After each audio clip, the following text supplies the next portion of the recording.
Welcome to another In My Feels. I guess this is my third solo episode. I'm actually super excited about these kind of solo episodes. It kind of encourages me to dive in on more. I love reading anyway, as you know, but more diving in on the kind of education behind, I'd say, some of the most influential to me. I don't know if they're spiritual leaders, but more kind of practical spiritual leaders, if that makes sense. And I'm currently reading this book called Conversations with God. I'm pretty much halfway in book one. Phenomenal book, like insane. I mean, I'm not someone who has per se believed in, God or I guess if we were to say to ourselves, what does God mean? I think we'd all have stereotyped notions of what we think God is or what society thinks God is. But the book pretty much lays down, it's not a man or a woman. It could be many things. It's everything. God created everything. And I think society kind of has to label it as something so that we as humans can understand it. But I think we need to start looking outside of ourselves. I mean, it's very difficult because even for me, being quite practical, it's difficult to look outside of your humanness and dive within and really get to the notion of, wow, there is so much magic in the world, and we are this kind of conjuring spell of spirituality that we can tap into at any moment if we allow ourselves to do it. And I think that's what today's episode is about. I'm going to kind of dive in on the kind of stages, or at least 3 stages of things that I've kind of trialed and errored and everything else, where I think I've been going wrong on asking for the things I want, but the position I'm asking from is what I want to clarify. One thing it does mention in Conversations with God is, which I never realized this, but it's actually super true if you really dive deep in on yourself, is we really only have 2 emotions, love and fear.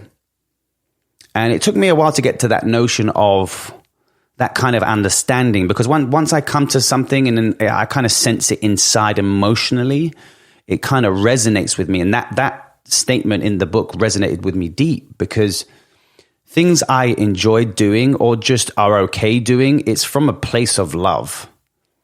And things that I'm hesitant about, for example, doing my first solo episode, which was a few times, it's because it was that fear element, a little bit of anxiety, a little bit of stress, a little bit of all these things, which falls under the fear element. Now, I mean, how much fear element based notions and emotions and feelings and thoughts that do we have on a daily basis? We have so fucking many. And it's because we're conditioned for the fear factor of it. Everything is always a hesitant. I can't do this because of this. It's fear-based. Or I can't get that job because, I'm not good enough. Or maybe the relationship isn't, I'm not going to be able to attract that love because, I don't know, maybe I don't like or love myself. Everything is kind of fear-based. And I think we need to get out of that habit of start thinking more positively towards ourselves. I know it's difficult. I mean, I've been doing it pretty much for my whole life now. And now I'm okay with myself. I'm good. I feel good. I'm happy with where I'm at.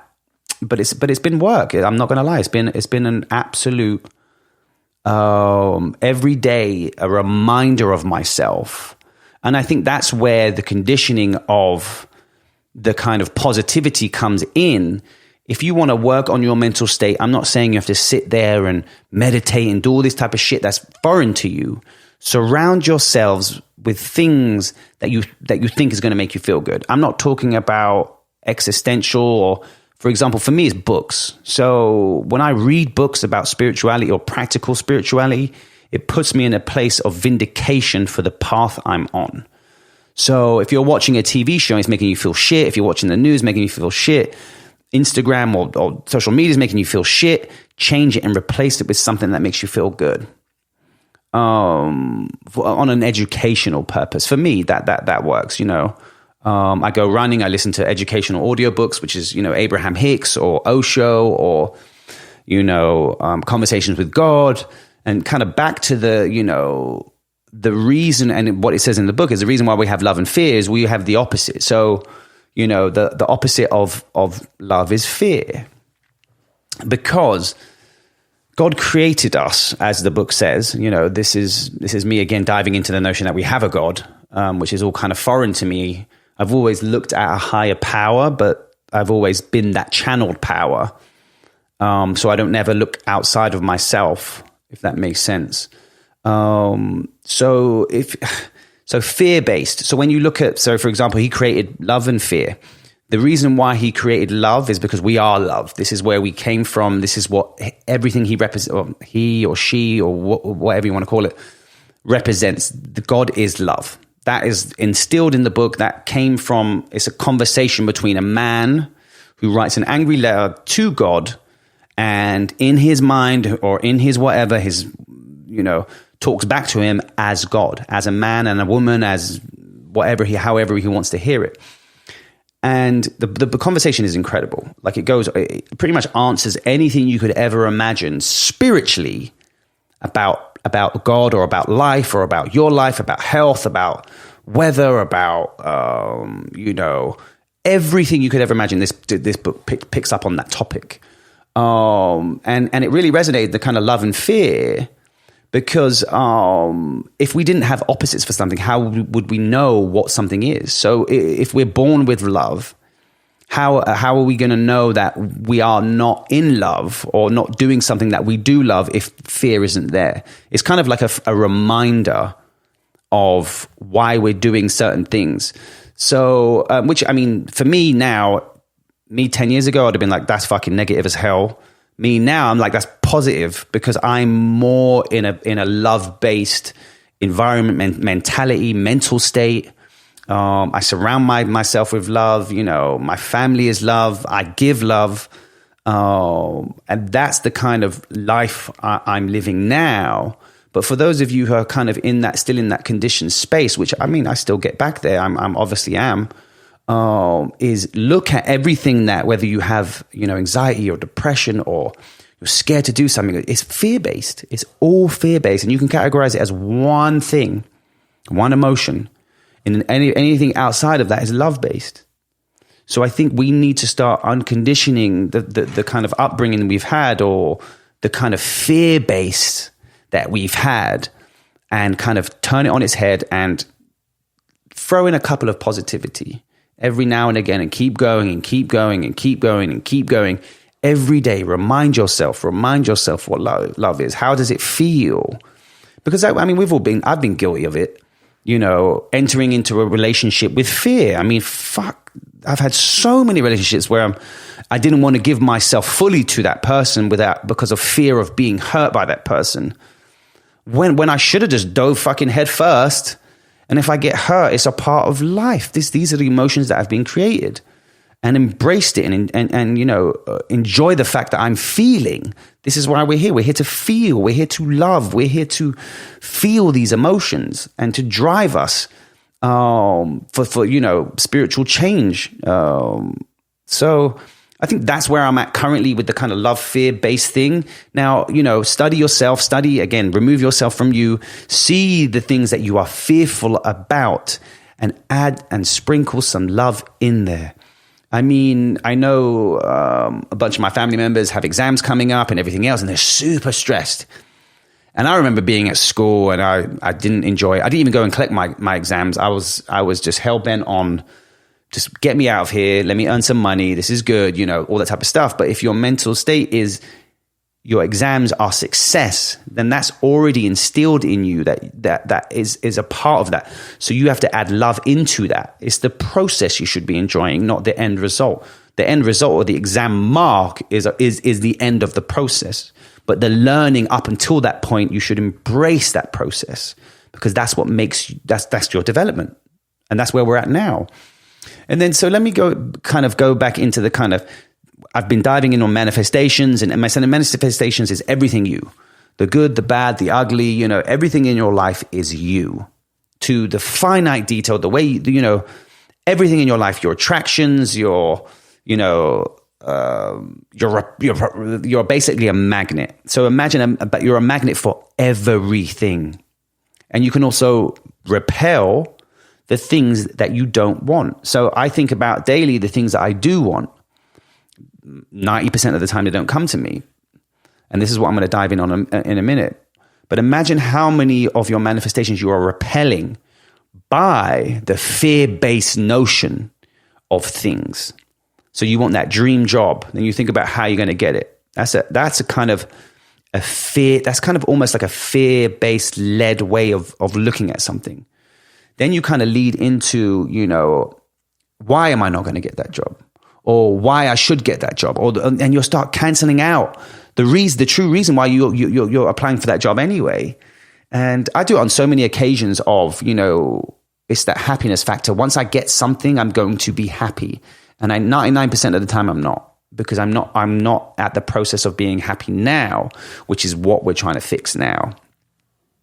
I know it all sounds fairy tale-ish, but this isn't, again, I'm not from any of this. I'm just studying myself and studying my life cycle and seeing everything that is coming to me and seeing the things that I truly, truly want get further away.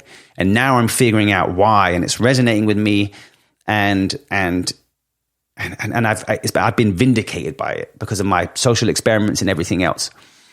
So when we ask for something we want. So when we sit there and say, okay, I want that dream job, or I want to be in love, I want that partner, I want this, I want that, anything in your life, when you truly ask for it, you are asking from a place of lack. And what I mean by lack is you don't have it already. Subconsciously you don't have it. So you're asking for something you don't have. And that we know the key to manifestation is knowing that you have something before it comes.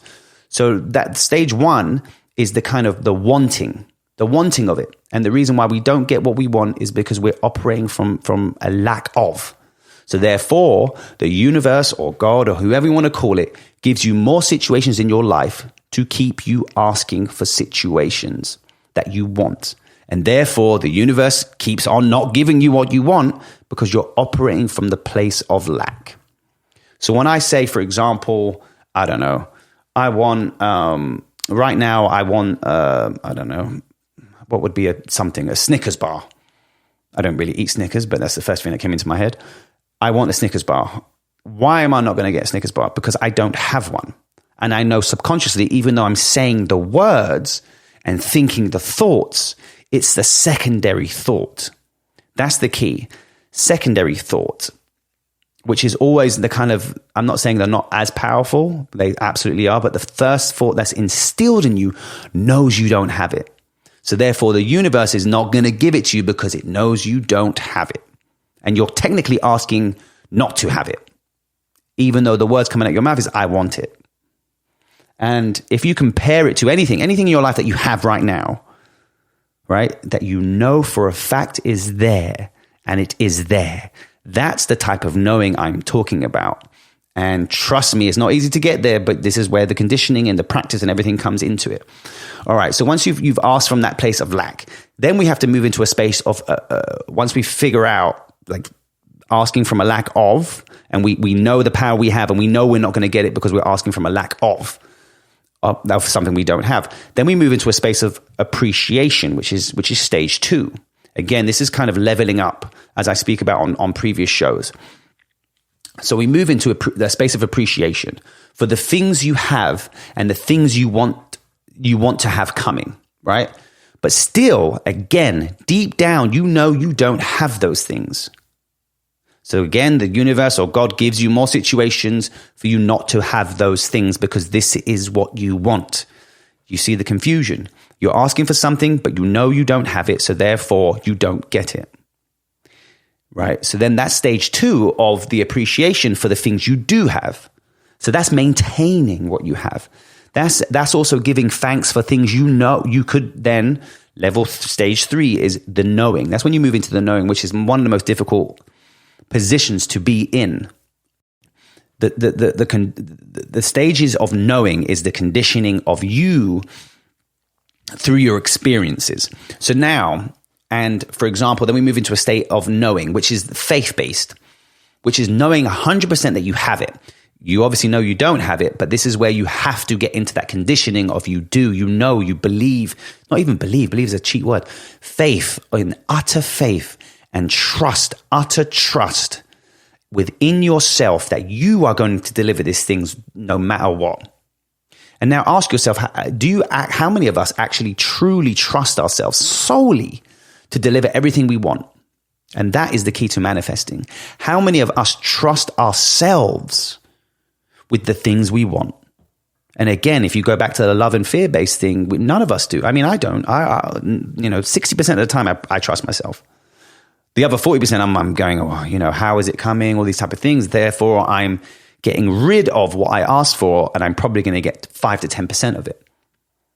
But to moving to knowing is different. Knowing that, for example, I have water on my table. I know for a fact there's water on my table, so therefore it's there. That level of knowing. I know for a fact that I'm speaking into a mic during this podcast, so therefore it is there. Ask and you shall receive. Know and it shall be yours. It sounds all biblical and stuff, but it's pretty simple when you break it down and you kind of really study why you have things and why you don't have things, and you're probably asking for more things you don't want, even though you're asking for the things you do want. I know, I'm even confusing myself. But it's kind of, I get hit up so many times about, I ask for things and I don't get them. So this is me kind of clarifying on a simplistic basis as much as I can, which kind of works for me of why I think I'm not getting these things. And I know, for example, back to the appreciation thing, I was working on a few things, a few deals coming in, and they were on and then they were off and then they were on, then they were off. And then it was a bunch of things just consistently going on. And I stopped and I said, what's going on? And I realized it was me. Is it coming in? Is it not coming in? Do I have that? Do I not have that? The universe was following the lead of myself, because we have free will and we are the driving forces of our entire existence. And that's the key. It is once you get to that conditioning and that knowing it's you, you are the power. As you know, God is still strange for me to say it, but God created us in his image to experience physicality of what God is about. God is love. We are love. We need to uncondition the fear-based things, lead with love, and the manifestations will come to you so fucking quickly. And I know it sounds easier said than done, and it's not, because I'm still working my way up, but I feel like now I've leveled up again. Having these type of conversations, and I'm educating myself constantly about the expansion of myself, my mind, my attractions, my magnets, my repels, the things in my life, then positivity, the negativity. Why is it there? It is me. I am the controller of everything I see in front of me. Just my side of it. And then when you're mixing with other people, then there's energies crossing and everything else. So we have to now start learning to trust ourselves. You enter into a relationship, love it. Go full in. You could get hurt. You could not. It could be the best fucking time of your life. But lead with love always. And I know it's powerful. I'm getting goosebumps saying that because it resonates deep within me. Lead with as much love as you can. And I know it's easier said than done. But once you start conditioning yourself to love, to fall into that space and to like and be okay with yourself, then you can start leveling up. And leveling up and leveling up and leveling up. And then you'll see this fucking world open up for you. And you can pull the pieces like a chessboard and pick and choose what comes to you and what doesn't come to you, because you are the powerful creator behind it. I mean, this is as practical as I can get in terms of, manifesting. I guess this would be part 3, but it's trust. That trust is the key, and knowing, real knowing and appreciation. And what was I saying? And then how I kind of changed my notion of, is that coming? Is that not coming? Am I going to get that deal? Is this coming in? Is this coming in? Am I going to still have the freedom to pick and choose what I want to do? Am I still going to have the freedom to stay around my family, to feel safe, to do all these type of things? And I realized I am, because I'm in control. So what I started doing every day was writing down everything I'm thankful for. And it could be anything. I mean, for example, my podcast listeners. I'm thankful for my podcast listeners. Like, you have no idea the amount of love and appreciation I get and messages I get from people who are so fucking courageous, hitting me about their stories, and I invite them on the show because I want to hear from everyone. And anyone, who wants to come on, please go to Apple Podcasts, leave me a review. I'd love to hear from you, and I want to hear about you and dive in on feelings and invite you on the show. And this is kind of where I want to turn the podcast into, is this kind of feeling, love-based, energy-based podcast. I think that's the kind of notion that I'm kind of getting at. So back to the thing, I would write down everything I'm thankful for. So it would be the smallest thing: food, water. I woke up. I'm fucking thankful for that. I slept, 5-6 hours last night. My baby slept, 9, 10 to 10, 11 hours. I have running water. Like, if you microscopically break it down to such a microscopic level, and even if, you're driving and the sky is blue, write that down. Thank you for the sky being blue. I mean, let's be serious. The sky is always blue. That's one thing I've learned as well, actually quite recently. The only thing that makes it gray is the clouds, but past the clouds, the sky is always blue. So we can relate that to our lives in a sense. So I would write down, and even things that hadn't come to me, I'd write down, thank you for that thing. And then every day, I did it every day. Thank you for that deal that's closed. Not going to closed. Thank you for that deal that's going to close. Thank you for that deal that's closed. Thank you for that deal that's closed. Every day. And it became a conditioning cycle for me to talk about the things that I wanted rather than the things I didn't want. And then it becomes subconscious. That deal is going to close. That deal is going to close. Or I'm going to get that job. That job is mine. That job is mine. That job is mine. And then, even if it doesn't happen, it's that notion of, it doesn't matter if that doesn't happen. I know fucking something else is coming, which is going to be even bigger and better. And then you start conditioning your mind for this kind of knowing, this faith, this trust within yourself to fucking like and love yourself, to know that you don't have to physically do anything, because emotionally, internally, you are attracting it to you like a magnet. It's being drawn to you. It's being dragged to you. But you don't want it to be dragged to you kicking and screaming. You want to let go. You know what you want. Let go and let it flow to you. And this takes work, but not the type of work you think it is. It's more about reminding your mental state, reminding your anxieties, and reminding your stresses, your depressions, all that type of stuff, and surrounding yourself with positive things, positive audiobooks, positive books, positive podcasts, positive people. And then once you start doing all that and you start operating on a level, you're at 100%. You say you're at 80% negativity and 20% positivity. Then you get to 30% positivity, and then 35, and then 40. And then 50, wow. And then you're like 51, 52, the needle has turned. You are then operating on a place that you want to be operating on. No longer that kind of fear-based, not led by fear. Obviously, I haven't got rid of fear at all. I'm still probably maybe a 60%, actually probably more. Let me give myself credit. Probably a 70% positivity, and 30% is the kind of reservation. It's the reservedness of me. But that's me unconditioning my conditioning of everything I've ever known. And yeah, I guess that's kind of it from me. I mean, if anyone has any questions, please hit me up. You know, hit me up on @AL-CHAMAA on all my socials. I'm going to be coming back with so much more content. I'm going to be doing some subscriber-based things, special bonus content. And I'd love to hear from you. I love my one-on-one podcast with the listeners, diving deep on feelings, and, ask people, how are you feeling right now in this moment?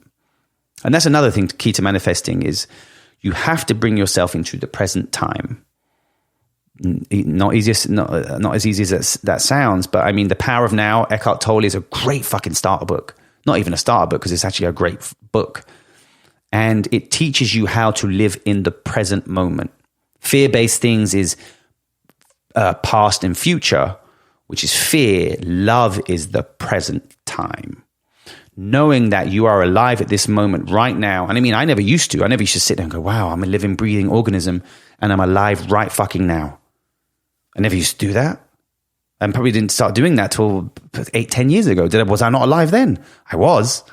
But it was the kind of ignorance is bliss per se. But now knowing is bliss, much more bliss.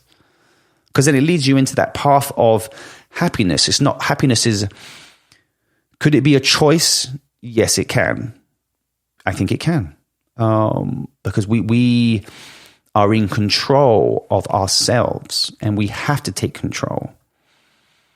So yeah, I mean, I love my listeners. I love the support I'm getting. I love that, everything about everything. I mean, and once we get into, I'm going to dive into on another subject in the next episode, probably from talking about, because in Conversation with God, he talks about the state of the world and how dire it is and everything else, and how we are categorically, if you believe in manifestation, you have to imagine one person manifesting. Now imagine 2 on the same thing. Imagine 3. Imagine how many billions of people are conflicted and what effect that is having on the earth. That'll be the next episode though. Thank you, peace, and ask yourselves, how are you feeling right now in this moment?